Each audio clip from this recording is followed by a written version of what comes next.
ആരാ നിങ്ങളോട് ഈ നുണയെല്ലാം പറഞ്ഞത്? ഞാൻ കോയമ്പത്തൂരിൽ നിന്ന് തുണി അയക്കുന്നെന്നും വിജയ കോട്ടൺ മില്ല് ഏറ്റെടുത്തെന്നൊക്കെ. ആരായാലും സത്യമല്ലേ?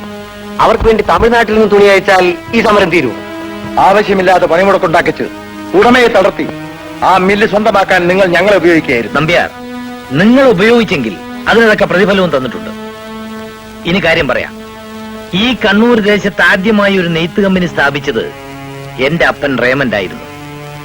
ആ കമ്പനിയിൽ ആഴ്ചക്കൂലിക്ക് ജോലി ചെയ്ത കുഞ്ഞിക്കണ്ണം മേസ്ത്രി വിജയാമിൽ ഉടമയായത് എന്റെ അപ്പനെ തോൽപ്പിച്ചാണ്. ഞങ്ങളുടെ തൊഴിലാളികളെ സ്വാധീനിച്ച് ജോലിയിൽ വീഴ്ച വരുത്തി ലക്ഷങ്ങളുടെ നഷ്ടമുണ്ടാക്കി. യൂണിയൻ നേതാക്കളെ പിടിച്ച് സമരമുണ്ടാക്കി എന്റെ അപ്പന്റെ കമ്പനി പൂട്ടിച്ചു. വിജയാമില്ല് പൂട്ടിക്കാൻ അത് തന്നെ ഞാനും ചെയ്യുന്നു. ഇന്ന് അതിനുള്ള കഴിവ് എനിക്കുണ്ട്. അപ്പോ നിങ്ങൾ എന്നെ ചതിക്കുകയായിരുന്നു. നമ്മൾ രണ്ടു കൂട്ടരെന്ന് പറയും. പ്രതിഫലം വാങ്ങി മില്ലിലെ തൊഴിലാളികളെ നിങ്ങൾ ചതിച്ചു. പ്രതിഫലം കൊടുത്ത് മില്ലുടമയെ ഞാനും. ഒരു സഹായം കൂടെ ആവശ്യമുണ്ട്. ഈ ട്രാൻസാക്ഷന്റെ ആധാരം രജിസ്റ്റർ ചെയ്യുന്നവരെ നിങ്ങൾ കുഴപ്പമുണ്ടാക്കരുത്. അതിന് എത്ര കാശ് വേണം ഞാൻ തരും.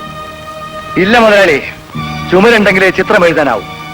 ഈ പണിമുടക്ക് ഞങ്ങൾ അവസാനിപ്പിക്കും. ആരുടെ കാല് പിടിച്ചായാലും ഒരു ഒത്തുതീർപ്പുണ്ടാക്കി.